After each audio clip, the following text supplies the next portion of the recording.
السلام عليكم ورحمة الله وبركاته. نحمده ونصلي ونسلم على رسوله الكريم. أما بعد فأعوذ بالله من الشيطان الرجيم. بسم الله الرحمن الرحيم. ذلكم الله ربكم خالق كل شيء لا إله إلا هو فأنى تؤفكون. وقال الله جل وعلا في شان حبيبه ومحبوبه آمرا ومخبرا: إن الله وملائكته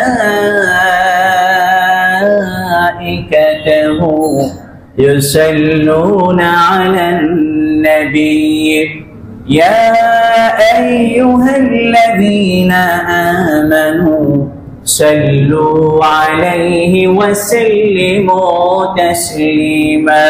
اللهم صل على سيدنا مولانا محمد وعلى آله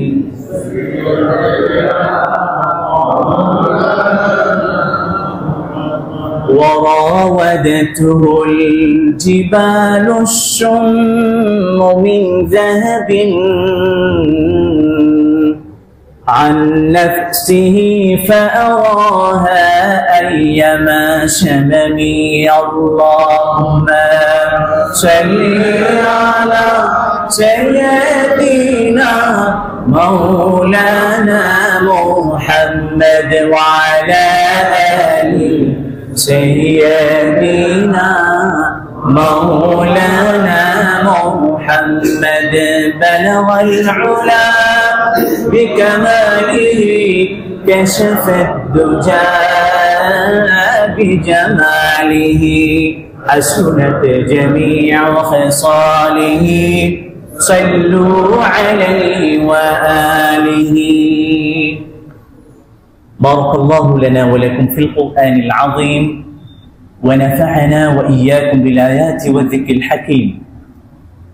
চট্টগ্রাম ঐতিহ্যবাহী কাতালগঞ্জ কেন্দ্রীয় বড় মসজিদের সম্মানিত সুযোগ্য শ্রদ্ধাস্পদ মুতাওয়াল্লি মহোদয়, মসজিদ সংশ্লিষ্ট সর্বস্তরের সম্মানিত দায়িত্বশীল বৃন্দ, উম্মাহর শ্রেষ্ঠ সন্তান হযরত উলামা ইকরাম, শ্রদ্ধাস্পদ মুরব্বিয়ানে আযম, স্নেহস্পদ ব্রাদান ইসলাম, দূর দূরান্ত থেকে আগত ধর্মপ্রাণ মুসলিম ইকরাম, সমবয়সী যুবক বন্ধুগণ, প্রাণাধিক প্রিয় শিক্ষিত সমাজ, সুধী সমাজ, শ্রমিক বন্ধুগণ, ব্যবসায়িক বন্ধুগণ, সরকারি বেসরকারি সর্বস্তরের দায়িত্বশীল বৃন্দ, পর্দার আড়ালে থাকা সম্মানিতা শ্রদ্ধাস্পদা পর্দানশীলা মা ও বোনেরা, স্নেহের ছোট ভাইয়েরা, সর্বোপরি আমাকে যারা শুনছেন, আলোচনার প্রারম্ভনায় সকলকে জানাই হৃদ্যিক আন্তরিক মোবারকবাদ, উষ্ণ অভিনন্দন।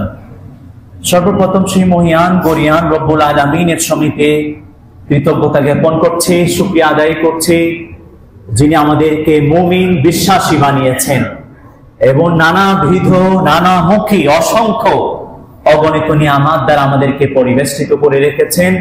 সেই মহিয়ান গরিয়ান রব্বুল আলামিনের জন্য অন্তর অন্তঃস্থল থেকে সমুচ্চ স্বরে তার শিখানো পদ্ধতি অনুসারে একবার কালিমাতুশ শুকর আদায় করে বলছি আলহামদুলিল্লাহ।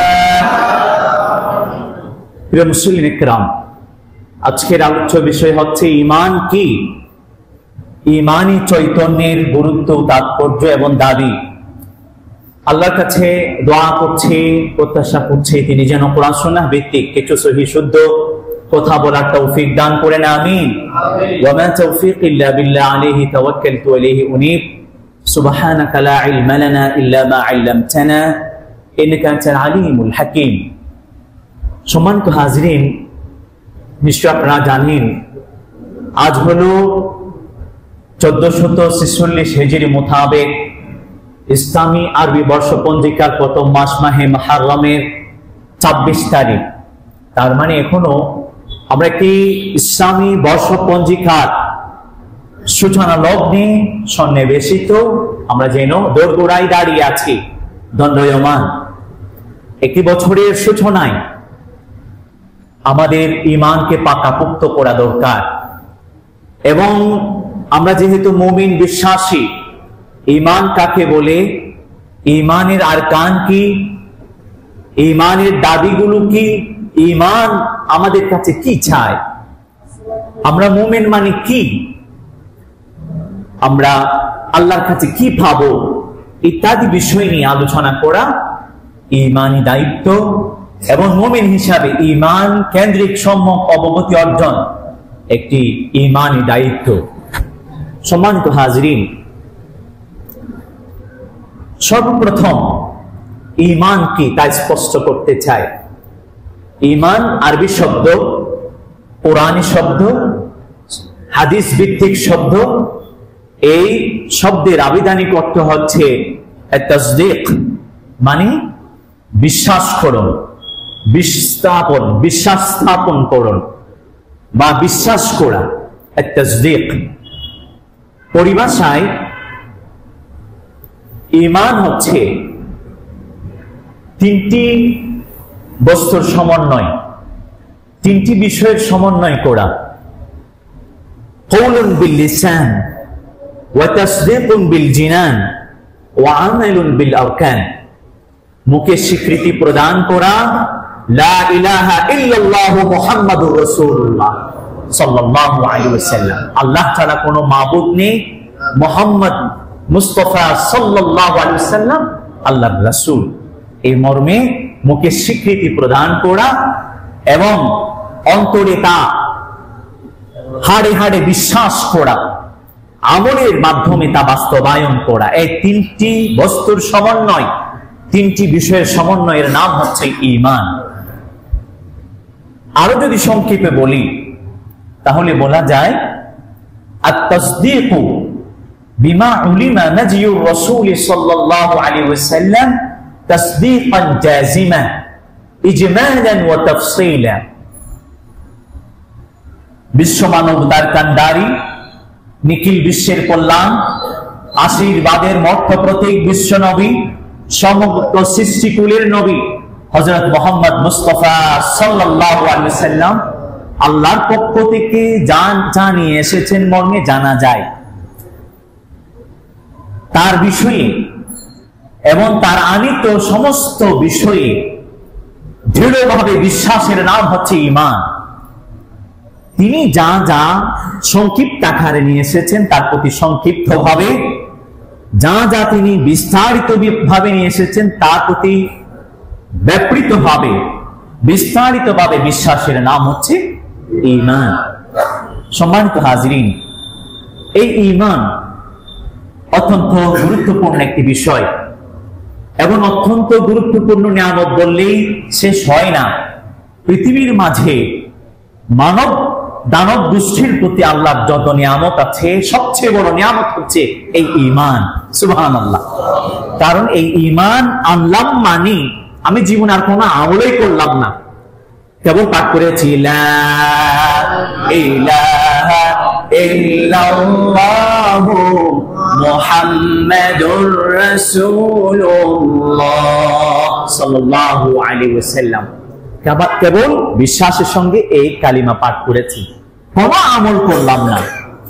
আমি আমার কুকর্মের কারণে কিয়ামতের দিবসে জাহান্নামের কিছু শাস্তি পেলেও একদিন না একদিন এই কালিমা পাঠের কারণে আমি জান্নাতে প্রবেশাধিকার লাভ করব। সুবহানাল্লাহ। মান ক্বালা লা ইলাহা ইল্লাল্লাহ দাখালাল জান্নাহ।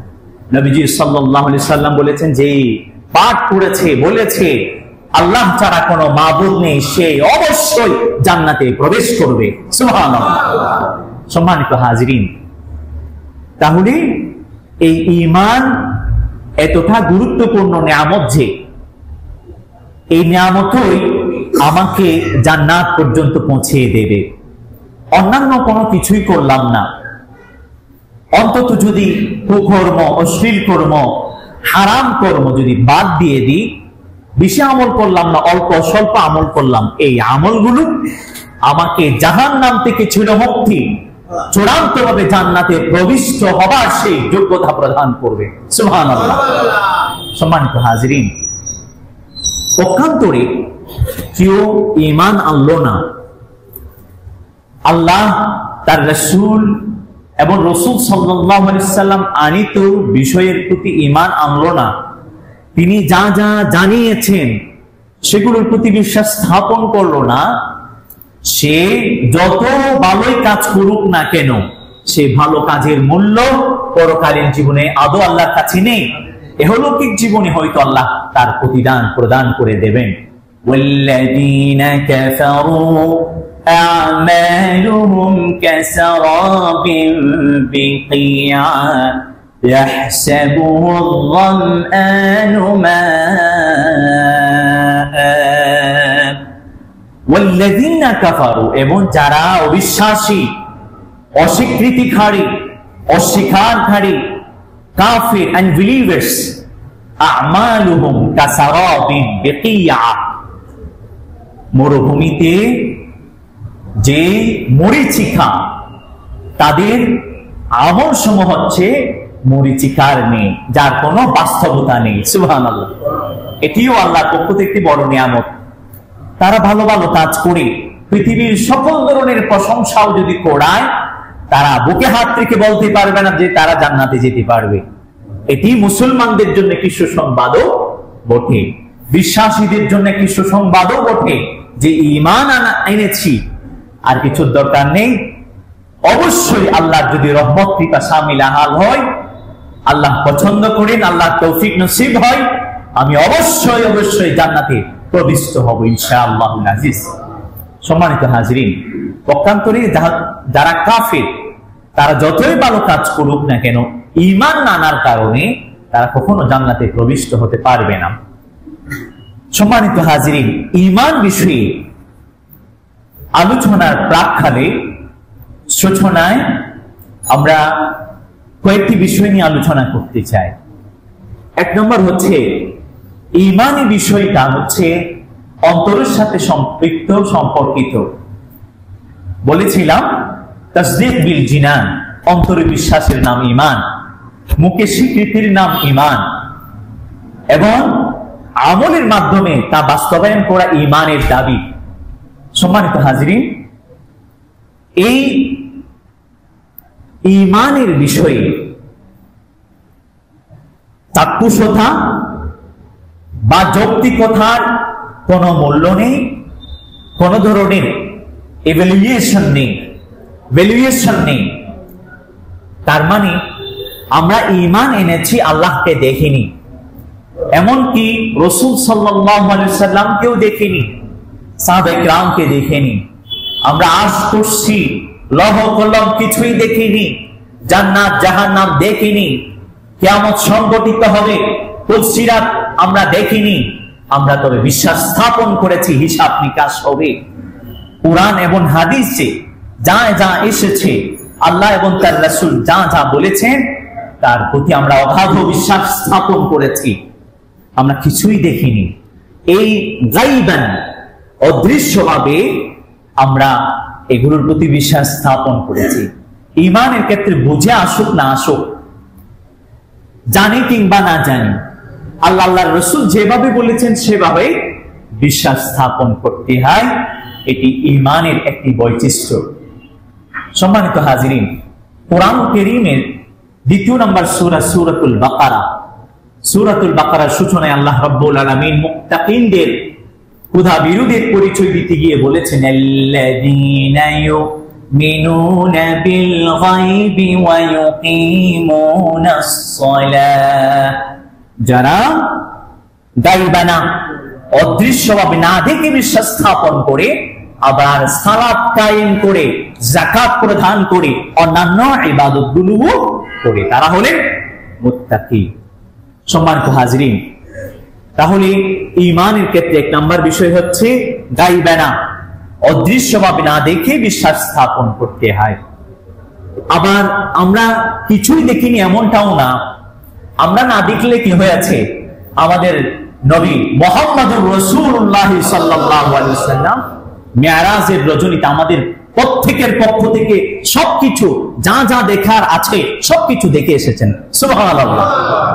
পৃথিবীর সমগ্র মানব মণ্ডলী এক পক্ষে, আর নবীজি সাল্লাল্লাহু আলাইহি সাল্লাম আরেক পক্ষে। পৃথিবীর সকল মানুষ এক পক্ষ হয়ে একটি কথা বলল, নবীজি সাল্লাল্লাহু আলাইহি সাল্লাম আরেক পক্ষ হয়ে আরেকটি কথা বললেন।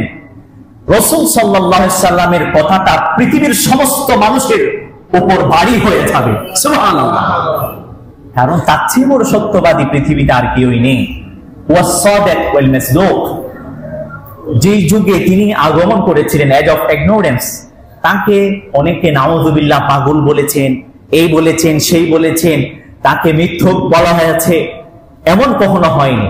তাকে সাদেক মাসলুক বলা হয়েছে, তাকে পাগল বলা হয়েছে বটে, নাউযুবিল্লাহ। এবং তিনি শেখালির উপকথা বানিয়ে বানিয়ে বলছেন, বলা হয়েছে। তবে তাকে একথা বলা হয়নি যে তিনি চূড়ান্ত রূপে কাযযাব বা মিথ্যুক, একথা বলা হয়নি। বলা হয়েছে পূর্বের কথাগুলো তিনি রিপিট করছেন, বা অন্যান্য ধর্মের কথাগুলো তিনি রিপিট করছেন, বা যারা কবি সাহিত্যিক আছে তাদের কথাগুলোকে তিনি রিপিট করছেন বা কোটেট করছেন, আবৃত করছেন। কিন্তু একথা বলা হয়নি তিনি মিথ্যুক, নাউযুবিল্লাহ, একথা কখনো বলা হয়নি। সেই যুগে পর্যন্ত তাকে সাদেক আল আমিন উপাধিতে ভূষিত করা হয়েছিল। কাজেই নবীজি সাল্লাল্লাহু আলাইহি সাল্লাম আমাদের পক্ষ থেকে গায়বানা যত বিষয়গুলো আছে সবগুলো দেখে এসেছেন। আমরা রাসূল সাল্লাল্লাহু আলাইহি সাল্লামের আনিত সমস্ত বিষয়ের উপর অদৃশ্যভাবে না দেখে বিশ্বাস স্থাপন করেছি। এটি হলো ঈমানের বিশেষ একটি বৈশিষ্ট্য। গায়বানা ঈমান আনতে হয়। আরেকটি হচ্ছে যৌক্তিকতা দিয়ে ঈমানকে বাজ বিবেচনা করা যায় না। যৌক্তিকতার কষ্টি পাথরে ঈমানকে বাজ বিবেচনা করা যায় না।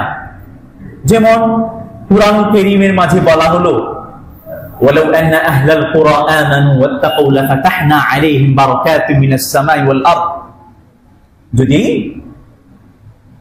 গ্রামবাসী ঈমান আনয়ন করে, তাকওয়া ধারণ করে, প্রথাবিরত ধারণ করে, লাফাতাহনা আলাইহিম বারাকাতিন মিনাস সামাই ওয়াল আরদ, আল্লাহ রাব্বুল আলামিন বলেছেন, আমি আসমান এবং জমিনের যত বরাকাত আছে, যত ফয়ুজাত আছে, সবকিছু দিয়ে আমি সবাইকে ভরাট করে দেব। সুবহানাল্লাহ। আমি আসমান জমিনের বারাকাত এবং ফয়ুজাতের যত দরজা আছে সবকিছু ওপেন করে দেব। এটা যৌক্তিকতায় আসে না। কিভাবে আসমানের দরজা খুলবে? বিজ্ঞানীরা এখনো আবিষ্কার করতে পারেনি যে আসমানে দরজা আছে। একইভাবে যৌক্তিকতায় আসে না। বদরের যুদ্ধে ৩১৩ জনের একটা দল কিভাবে হাজারের বিরুদ্ধে জয়যুক্ত হয়েছিলেন, যুদ্ধে বিজয় ছিনিয়ে এনেছিলেন, মাথায় ধরে না। আল্লাহ রাব্বুল আলামিন ফেরেশতা প্রেরণ করেছিলেন, প্রথমে ৩০০০, এরপরে ৫০০০। ইউমদিদুকুম বিখামসাতি আলাফিন মিনাল মালাইকাতি মুসাউওয়িমিন, বলা হয়েছে, হযরত আব্দুল্লাহ ইবনে আব্বাস রাদিয়াল্লাহু তাআলা বর্ণনা করেছেন, বদরের যুদ্ধে দেখেছিলাম কোন মুসলিম কোন মুশরিকের প্রতি কেবল ইঙ্গিত করেছেন, ইঙ্গিত করার সঙ্গে সঙ্গে মুহূর্তে প্রত্যেকে যেন আঘাত এসে সে চিৎপটাং নিচে পড়ে গিয়েছে। এটি আল্লাহর পক্ষ থেকে নুসরত ছিল, সাহায্য ছিল। আমরা আল্লাহর সাহায্যে বিশ্বাসী, আল্লাহর নুসরতে বিশ্বাসী, আমরা সংখ্যায় বিশ্বাসী নয়। বদরের যুদ্ধ যদি সামনে রাখেন তাহলে আমাদের মাঝে স্পষ্ট হয়ে উঠবে যে মুসলমানদের সংখ্যা কম ছিল, তবু আল্লাহর নসরত ছিল, সাহায্য ছিল, মুসলমানরা জয়যুক্ত হতে পেরেছিলেন, বিজয় ছিনিয়ে আনতে পেরেছিলেন। এটা বৈজ্ঞানিক যারা আছে, বিজ্ঞানী যারা আছে, তাদের মাথায় ধরবে না, কারণ এটা যৌক্তিকতার আলোকে আসে না। সম্মানিত হাজিরিন, বলা হয়েছে যে সর্বনিম্ন যে জান্নাতি তাকে 10 দুনিয়া পরিমাণ জান্নাত প্রদান করা হবে। এটা যৌক্তিকতায় আসে না, এটা আমাদের বিশ্বাস করতে হবে। যদিও রিসেন্টলি কুয়াশা নামক যে গ্রহ বিজ্ঞানীরা আবিষ্কার করেছে, এরপরে বিজ্ঞানীরা এটা নির্দ্বিধায় বলতে দায়িত্বহীন ভাষায় বলতে বাধ্য হয়েছে যে সর্বনিম্ন যে জান্নাতি তাকে 10 দুনিয়া কেন, 10,000 দুনিয়া কেন, 10 লক্ষ দুনিয়া দিলেও আল্লাহর জায়গা এত বেশি, আল্লাহর জায়গা শেষ হবে না। সুবহানাল্লাহ। সম্মানিত হাজিরিন, তাহলে ঈমানের বিষয়টি হচ্ছে যৌক্তিকতার কষ্টি পাথরে নিরক্ষণের নয়, যৌক্তিকতায় আসুক কিংবা না আসুক। ঈমানের বিশেষ বৈশিষ্ট্য হচ্ছে যৌক্তিকতায় আসুক না আসুক আমাকে বিশ্বাস করতে হবে। আমি দেখেছি না দেখেছি আমাকে বিশ্বাস করতে হবে। আবার এমনটাই দাবি করছি না যে ইসলামের যত বিষয় আছে সবকিছু অযৌক্তিক না। আল্লাহ বলেছেন ওমা উতিতুম মিনাল ইলমি ইল্লা কালিলা, আমাদের জ্ঞান ছোট, জ্ঞান খুবই অপ্রতুল, মেধা ছোট, আমরা সবকিছু আয়ত্ত করতে পারি না।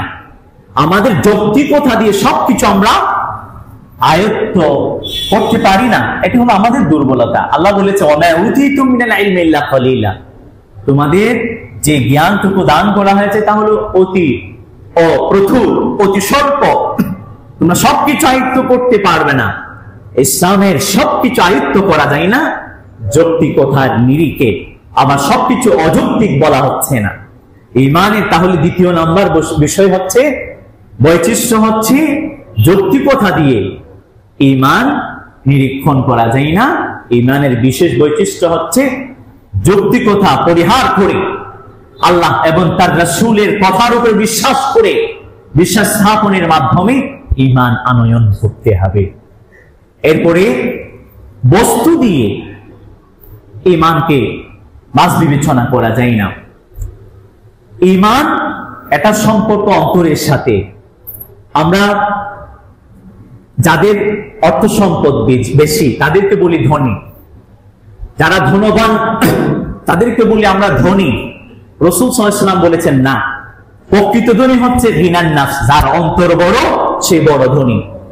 বস্তুকে এখানে অ্যাভয়েড করে যেন আধ্যাত্মিকতাকে গুরুত্ব দেওয়া হয়েছে। সুবহানাল্লাহ। ইসলাম বাস্তবতার বিশ্বাসী, তবে বস্তুবাদের বিশ্বাসী নয়। ইসলাম আধ্যাত্মিকতাকে, চিন্তা চৈতন্যতাকে বেশি গুরুত্ব দেয়। এই আল গিনা, গিনান নফস, এই সমস্ত বিষয়গুলোকে সামনে রেখে আমরা সামনে অগ্রসর হতে যাচ্ছি। আরকানুল ঈমান, ঈমানের 6টি রুকন আছে। ঈমানের কি সংজ্ঞা আমরা ইতিপূর্বে উল্লেখ করেছি। আমরা ধারাবাহিক আলোচনার মাধ্যমে ঈমান কি, ঈমানের আরকান কিংবা রুকনগুলো কি, ঈমানের দাবিগুলো কি আমরা তা স্পষ্ট করতে চাই আজকের সংক্ষিপ্ত আলোচনার মাধ্যমে। মুসলিম শরীফ উদ্ধৃত হয়েছে হযরত ওমর ইবনুল খাত্তাব রাদিয়াল্লাহু তাআলা আনহু সূত্রে বর্ণিত আছে, যাতে ইয়াউমিন, হঠাৎ একদিন একজন ব্যক্তি আমাদের মাঝে প্রস্ফুটিত হলেন, আগমন করলেন, যার শরীরে সফরের কোনো নাম নিশানা পর্যন্ত নেই, যার লোম কেশ চুলগুলো খুবই কুচকুচে কালো, পরনে যে কাপড় পরিধেয় তা অত্যন্ত শুভ্র। তিনি এসে নবীজি সাল্লাল্লাহু আলাইহি ওয়াসাল্লামের কাছাকাছি এসে বসলেন, এমন ভাবে কাছাকাছি হলেন তার হাঁটু রাসূল সাল্লাল্লাহু আলাইহি ওয়াসাল্লামের হাঁটুর সঙ্গে মিলিয়ে নিলেন। এরপরে 2 হাত রাসূল সাল্লাল্লাহু আলাইহি ওয়াসাল্লামের উপর রাখলেন, রেখে রাসূল সাল্লাল্লাহু আলাইহি ওয়াসাল্লামকে ওই ব্যক্তি প্রশ্ন করে চললেন, আখবিরনি ইয়া মুহাম্মদ আনিল ইসলাম, ইসলাম কাকে বলে হে মুহাম্মদ সাল্লাল্লাহু আলাইহি ওয়াসাল্লাম, আপনি আমাকে জানান দিন ইসলাম কাকে বলে। ইসলামের রুকনগুলোকে নবীজি সাল্লাল্লাহু আলাইহি ওয়াসাল্লাম উল্লেখ করলেন। এরপরে প্রশ্ন করে ছুড়লেন, ইয়া মুহাম্মদ আখবিরনি আনিল ঈমান, হে মুহাম্মদ সাল্লাল্লাহু আলাইহি ওয়াসাল্লাম, ঈমান কাকে বলে আপনি আমাকে জানান যে। রাসূল সাল্লাল্লাহু আলাইহি ওয়াসাল্লাম ঈমানের যে সংজ্ঞা, এটা তো সবার সর্বস্বীকৃত, এটা বলেননি। ঈমানের যে 6টি আরকান আছে, রুকন আছে, সেগুলো উল্লেখ করলেন। কি বললেন?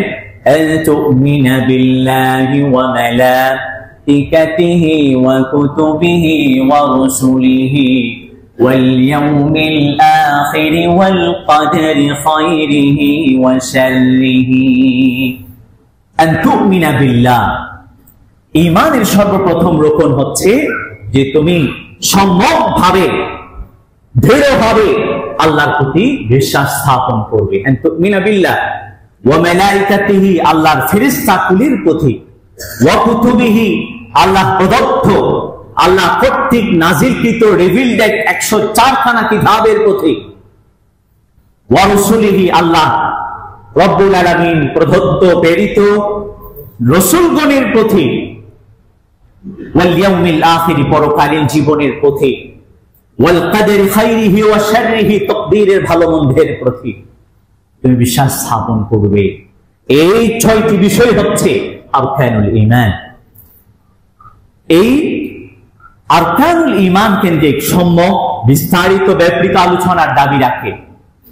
আমরা হয়তো বিস্তারিত আলোচনা করতে পারবো না, সর্বপ্রথম যে বিষয়টি আছে সেটি নিয়ে আলোচনা করতে চাই। আন তুমিনা বিল্লাহ, ঈমানের সর্বপ্রথম রুকন হচ্ছে আল্লাহর প্রতি বিশ্বাস স্থাপন করা। আন তুমিনা বিল্লাহ, সেজন্য আমরা ঈমানে মুজমল পাঠ করেছি কিভাবে? আমানতু বিল্লাহি ওয়া মালাইকাতিহি ওয়া কুতুবিহি ওয়া রুসুলিহি ওয়াল ইয়াউমিল আখির ওয়াল কদরি খায়রিহি ওয়া শাররিহি মিনাল্লাহি তাআলা ওয়াল বা'থি বা'দাল মাউত। ওয়াল বা'থি বা'দাল মাউত যেটা আছে এটা ওয়াল ইয়াউমিল আখিরের অন্তর্ভুক্ত, সেজন্য হাদিসে 6টি বলা হয়েছে, এখানে আমরা 7টা উল্লেখ করলাম। সম্মানিত হাজিরিন, আমানতু বিল্লাহ, আল্লাহর প্রতি ঈমান আনলাম মানে কি? বস্তুত অর্থে আল্লাহর প্রতি ঈমান আনার অর্থ হচ্ছে 6টি বিষয়ের প্রতি ঈমান। আমানতু বিল্লাহ মানে আমানতু বিল্লাহ ইয়ানি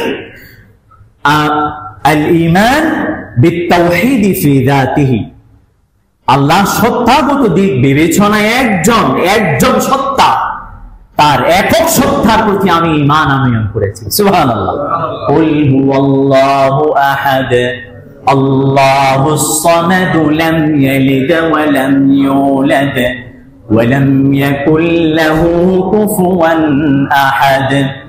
ও নবী, আপনি বলে দিন, হুয়াল্লাহু আহাদ, তিনি এককই, তিনি কারো মুখাপেক্ষী নন, তার সমকক্ষ কেউই নেই, তিনি কারো থেকে জন্ম লাভ করেননি, তিনি কাউকে প্রসবিত করেননি। সম্মানিত হাজিরিন, এই সূরাতুল ইখলাস আল্লাহ যে সত্তাগত দিক বিবেচনায় একজন, তার প্রমাণ দেওয়া আছে, এবং তিনি শিরিক মুক্ত, কোন ধরনের যে অংশীদার তার নেই কোন বিষয়ে, সেটা উল্লেখ করা হয়েছে। তাওহীদের জন্য এই সূরাতুল ইখলাসই একমাত্র যথেষ্ট, আর কোনো কিছুর দরকার নেই। এখানে আল্লাহর একাত্মবাদের কথা বলা হয়েছে। আমানতু বিল্লাহ মানে আমি আল্লাহর প্রতি ঈমান এনেছি, এর প্রথম বিষয় হচ্ছে আমি আল্লাহ যে সত্তাগত দিক বিবেচনায় একজন, সে বিষয়ে ঈমান আনয়ন করলাম। সম্মানিত হাজিরিন, এরপরে আমানতু বিল্লাহ মানে হচ্ছে দ্বিতীয়ত আল ঈমান বিত-তাওহীদ ফি উজুদিয়্যতিহি, আল্লাহ রাব্বুল আলামিনের অস্তিত্বের বিষয়ে তিনি একক। তিনি যখন ছিলেন আর কিছুই ছিল না, কেবল তিনিই ছিলেন। বর্তমান তার সৃষ্টিকুল আছেন, তিনিও আছেন। সামনে কুল্লু মান আলাইহা ফান ওয়া ইয়াবকা ওয়াজহু রাব্বিকা যুল জালালি ওয়াল ইকরাম, সামনে তার সৃষ্টিগুলো কিছু থাকবে না, একমাত্র অবশিষ্ট থাকবেন একজন সত্তা, তিনি হলেন আল্লাহ তাআলা। এই বিষয়ে বিশ্বাস স্থাপন। নাস্তিকরা আল্লাহর অস্তিত্বে বিশ্বাসী নয়। একটি ঘটনা মনে পড়ে গেল, হযরত ইমামে আজম আবু হানিফা রাহমাতুল্লাহ আলাইহির সময়ের কথা এবং তারই একটি ঘটনা। আমরা জানি তৎসময়ে যিনি খলিফা ছিলেন উমাইয়া খলিফা মাহদি, তার কাছে একজন নাস্তিক আসলেন, এসে বললেন, হে খলিফা, আমি তো আল্লাহতে বিশ্বাসী নই, নাউযুবিল্লাহি মিন যালিক, আমি আল্লাহতে বিশ্বাসী নই, আমি কোন স্রষ্টার বিশ্বাসী নই, আমি প্রকৃতির বিশ্বাসী।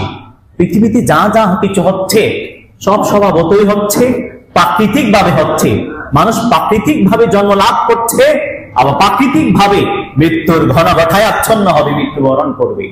পৃথিবীর সবকিছু নাউযুবিল্লাহ স্বভাবতই হচ্ছে, প্রাকৃতিক ভাবে হচ্ছে, ন্যাচারালি হচ্ছে। স্রষ্টাতে আমি বিশ্বাসী নই, নাউযুবিল্লাহি মিন যালিক। এটা তো বড় ধরনের প্রশ্ন। খলিফা মাহদি একজন ব্যক্তিকে, তৎকালীন সবচেয়ে বড় ইমাম, সবচেয়ে বড় ইসলামিক স্কলার, ফকিহুদ্দিন ইমাম আজম আবু হানিফা রাহিমাহুল্লাহর কাছে পাঠালেন। তিনি যাবার পরে দেখতে পান ঘড়ির কাঁটা তখন 8টা। তাকে বললেন, এমন এমন সমস্যা হয়েছে খলিফার দরবারে, আপনাকে খলিফা কিন্তু শ্রদ্ধার সাথে ভক্তির সাথে আপনাকে ডাকা পাঠিয়েছেন, তাকে ডেকেছেন। ইমাম আজম আবু হানিফা রাহমাতুল্লাহ তাকে বললেন, তুমি এখন চলে যাও, আমি আসছি। 1 ঘন্টা গেল, 2 ঘন্টা গেল, ঠিক 1টার দিকে ইমাম আজম আবু হানিফা রাহমাতুল্লাহ আলাইহি খলিফা মাহদির দরবারে গিয়ে উপস্থিত হলেন। উপস্থিত হয়ে একটি আজব কাহিনী বললেন। আজব কাহিনী কি? বললেন, আসলে আমার আসতে দেরি হয়ে গিয়েছে, আমি সবার কাছে ক্ষমা প্রার্থী। আমার সাথে আজকে এমন একটি ঘটনা ঘটেছে, আমি ইতিপূর্বে কখনো তা দেখিনি, অবলোকন করিনি, আমি কখনো শুনিও নি। খলিফা মাহদির যে দরবার ছিল সেটি এক নদীর ওপারে, ইমাম আজম রাহমাতুল্লাহ আলাইহি সেই নদীর এপারে বসবাস করতেন।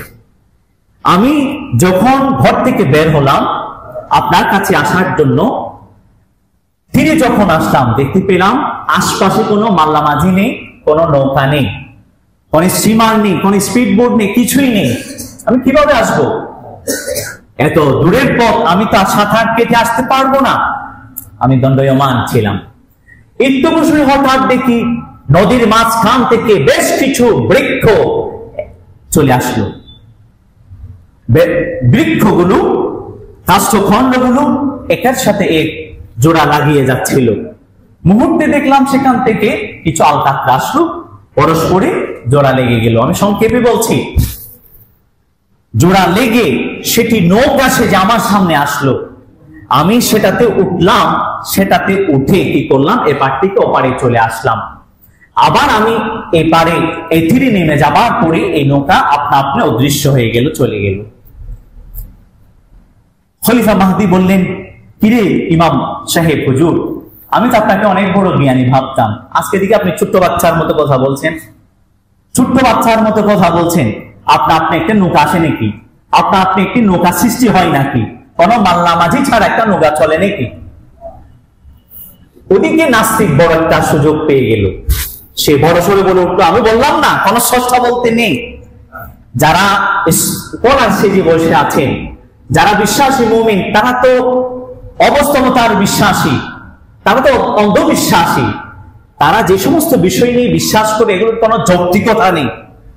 আমরা যে ঈমান এনেছি, আমাদের ঈমানের মধ্যে যে একটা যৌক্তিকতা আছে, কোরআন হাদিসে তো আছেই আছে, সেটির প্রমাণ দিচ্ছি। ইমাম সাহেবকে যখন বলা হলো, আপনাকে আমি অনেক বড় জ্ঞানী ভেবেছিলাম, আজকে দেখছি আপনি ছোট্ট বাচ্চার মতো কথা বলছেন। ইমাম আজম আবু হানিফা রাহিমাহুল্লাহ বলেছেন, কেন ছোট্ট বাচ্চার মতো কথা বলছি?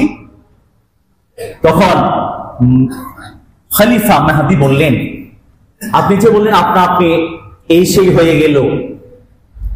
তখন ইমাম আজম আবু হানিফা রাহমাতুল্লাহ আলাইহি বললেন, আহারে, আমি আপনাদের তরফ নাড়া দিতে চাই।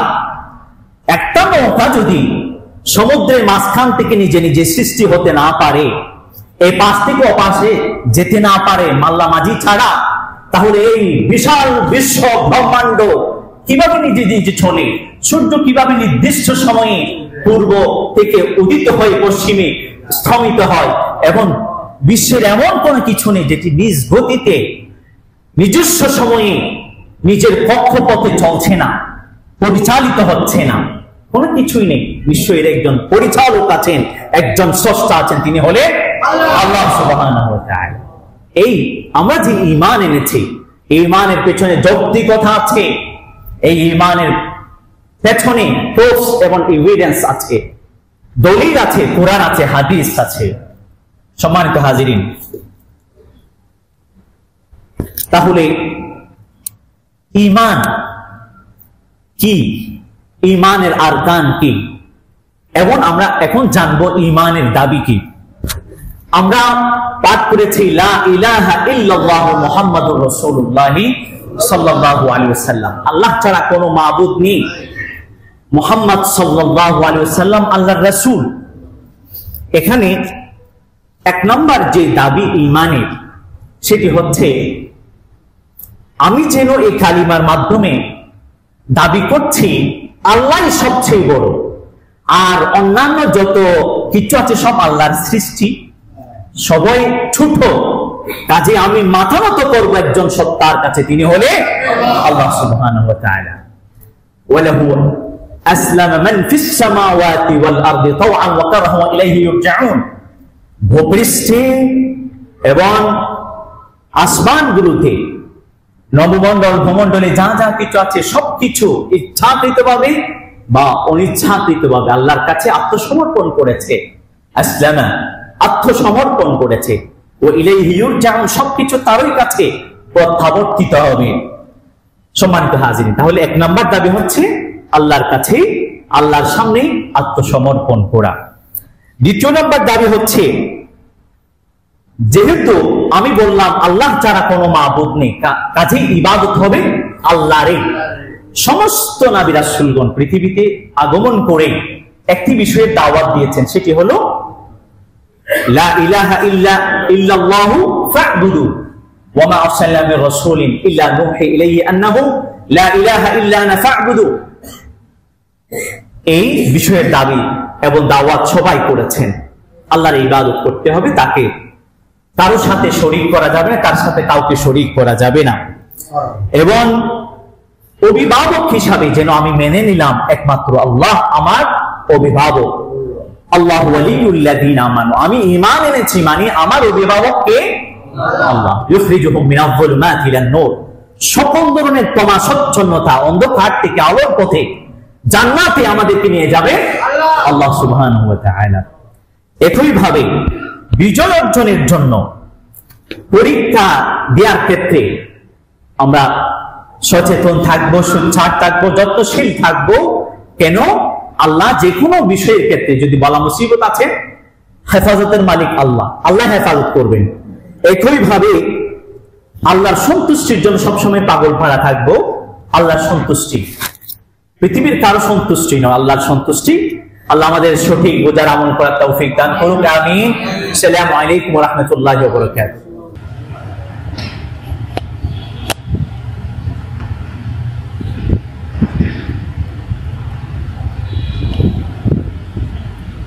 Allah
إن الحمد لله والشكر لله نحمده ونستعينه ونستغفره ونؤمن به ونتوكل عليه ونعوذ بالله من شرور أنفسنا ومن سيئات أعمالنا من يهده الله فلا مضل له ومن يضل فلا هادي له ونشهد أن لا إله إلا الله وحده لا شريك له الذي هو القادر المقتدر المقدم المؤخر الأول الآخر الظاهر والباطن الوالي المتعالي البر التواب المنتقم العفو الرؤوف مالك الملك ذو الجلال والإكرام الذي هو الأحد الصمد لم يلد ولم يولد ولم يكن له كفوا أحد ونشهد أن سيدنا وسندنا محمدا عبد الله ورسوله الذي أدى الأمانة وكشف الغمة ونصح الأمة وجاهد في سبيل الله حتى أتاه اليقين أما بعد أيها الحضرة المبجلة إنكم علمتم أن الله سبحانه وتعالى أمرنا بتقوى الله عز وجل ونذر الفواحش ما ظهر منها وما بطن لأن التقوى أمر عظيم وخوف إلهي باطني يلقى من الله عز وجل على قلوب المؤمنين وهو يمنع الناس من منهيات رب العالمين ولا يحصل إلا بصحبة عباده الصالحين كما في القرآن الكريم يا أيها الذين آمنوا اتقوا الله وكونوا مع الصادقين وقال الله جل وعلا يا أيها الذين آمنوا اتقوا الله حق تقاته ولا تموتن إلا وأنتم مسلمون وقال الله جل وعلا يا أيها الذين آمنوا اتقوا الله ولتنظر نفس ما قد قدمت لغد واتقوا الله إن الله خبير بما تعملون أيها النجوم الباصة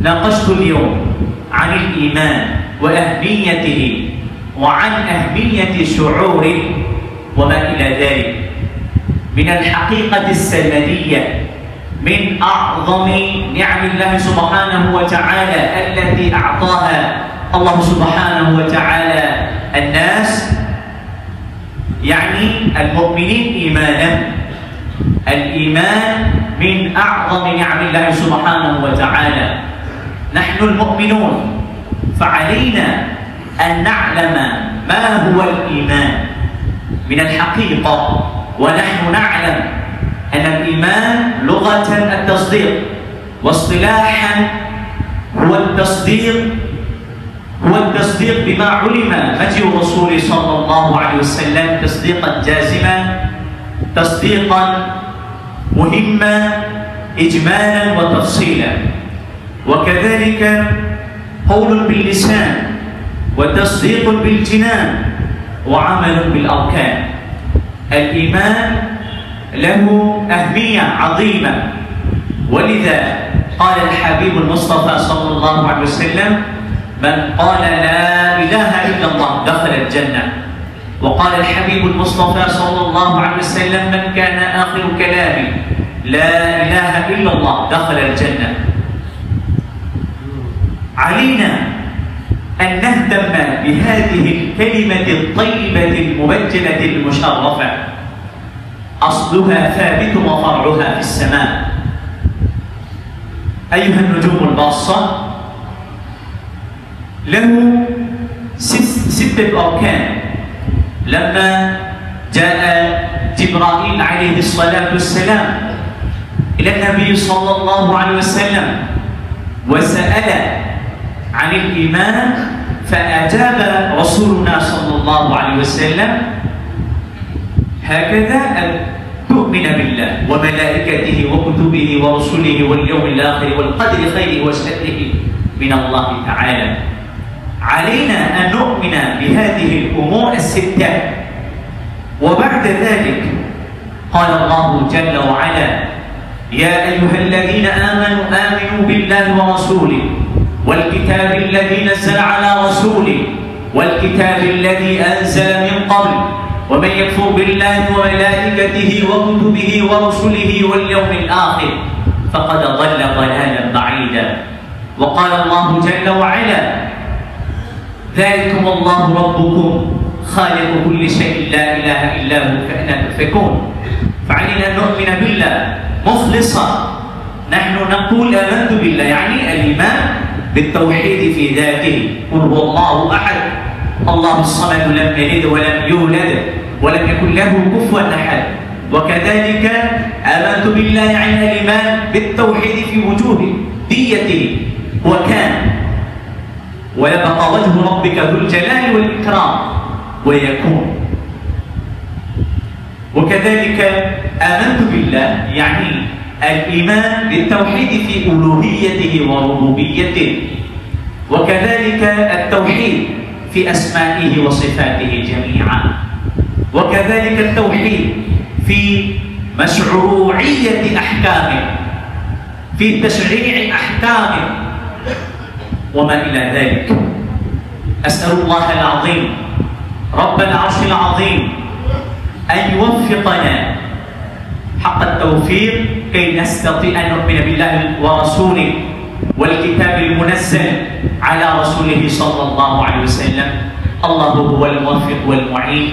بارك الله لنا ولكم في القرآن العظيم، ونفعنا وإياكم بالآيات والذكر الحكيم، فإنه تعالى جواد كريم ملك بر رؤوف رحيم.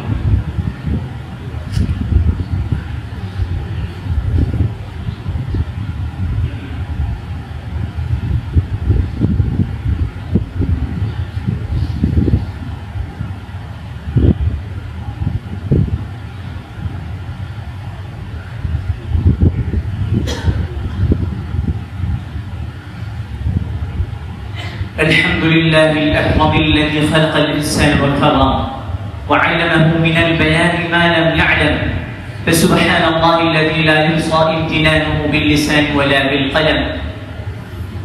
والحمد لله خالق الوجود من العدم وجعل النور من الظلم ومالك التوبة على الندم، ونشكره على المصائب كما نشكره على النعم، ونصلي ونسلم على رسوله الأكرم لنوره الأتم ولشرفه الأشم، وصلى الله عليه وعلى آله وأصحابه وسلم.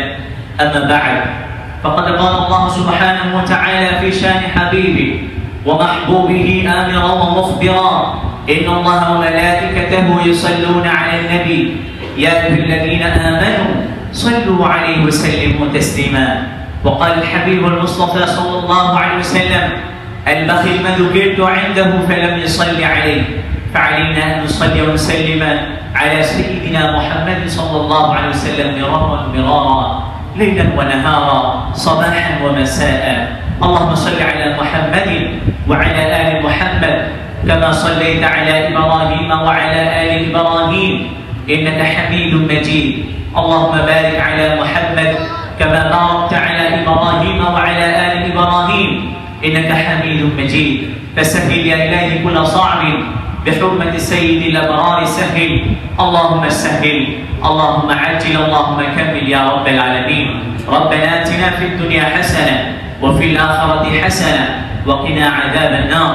اللهم إنا نعوذ بك من جهد البلاء ودرك الشقاء وسوء القضاء وشماتة الأعداء يا رب العالمين. اللهم اهدنا فيمن هديت وعافنا فيمن عافيت وقنا واصرف عنا شر ما قضيت، فإنك تقضي ولا يقضى عليك، فإنه لا يذل من واليت ولا يعز من عاديت.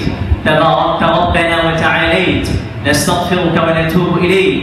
اللهم انصر الإسلام والمسلمين والمجاهدين في كل مكان وفي كل حين. اللهم انصر من نصر الدين واخذل من خذل الدين. اللهم ارحم إخواننا المسلمين في فلسطين وفي سوريا وفي سائر بلدان المسلمين يا رب العالمين. اللهم ارحم في بلدنا المحبوب بنجلاديش وفي سائر بلدان المسلمين يا رب العالمين. اللهم احفظهم من سائر البلايا والمصائب يا رب العالمين. اللهم إنا نسألك الهدى والتقى والعفاف والغنى. اللهم إنا نسألك العفو والعافية والمعافاة الدائمة في الدنيا والآخرة يا رب العالمين. اللهم أهلك الكفرة والمبتدعة والهنادق والزنادق واليهود والنصارى والمشركين، أعداءك أعداءنا أعداء الدين. اللهم شتت شملهم، اللهم مزق جمعهم، اللهم خلق بلادهم وبنيانهم، اللهم افسد نساءهم معهم، اللهم خالف بين كلمتهم والق في قلوبهم الرعب والفساد والاختلاف بينهم، وانزل بهم بأسك الذي لا تردوه عن القوم المجرمين. ربنا اتنا في الدنيا حسنة وفي الآخرة حسنة وقنا عذاب النار. وقال الحبيب المصطفى صلى الله عليه وسلم: أرحم أمتي بأمتي أبو بكر رضي الله تعالى عنه، وأشدهم في أمر الله عمر رضي الله تعالى عنه، وأصدقهم حياء عثمان رضي الله تعالى عنه، وقضاهم علي رضي الله تعالى عنه، وفاطمة سيدة نساء الجنة رضي الله تعالى عنها، الحسن والحسين سيدا شباب أهل الجنة رضي الله تعالى عنهما، وحمزة أسد الله وأسد رسوله رضي الله تعالى عنه. اللهم اغفر عباس رضي الله تعالى عنه وولده مغفرة ظاهرة وباطنة لا تغادر ذنبا. الله في أصحابي لا تتخذوهم مرضا من بعدي، فمن أحبهم فبحبي أحبهم، ومن أبغضهم فببغضي أبغضهم، وخير القرون قرني ثم الذين يلونهم ثم الذين يلونهم، والسلطان ظل الله في الأرض من أهانه أهانه الله. إن الله يأمر بالعدل والإحسان وإيتاء ذي القربى وينهى عن الفحشاء والمنكر والبغي يعظكم لعلكم تذكرون. فاذكروني أذكركم واشكروا لي ولا تكفرون.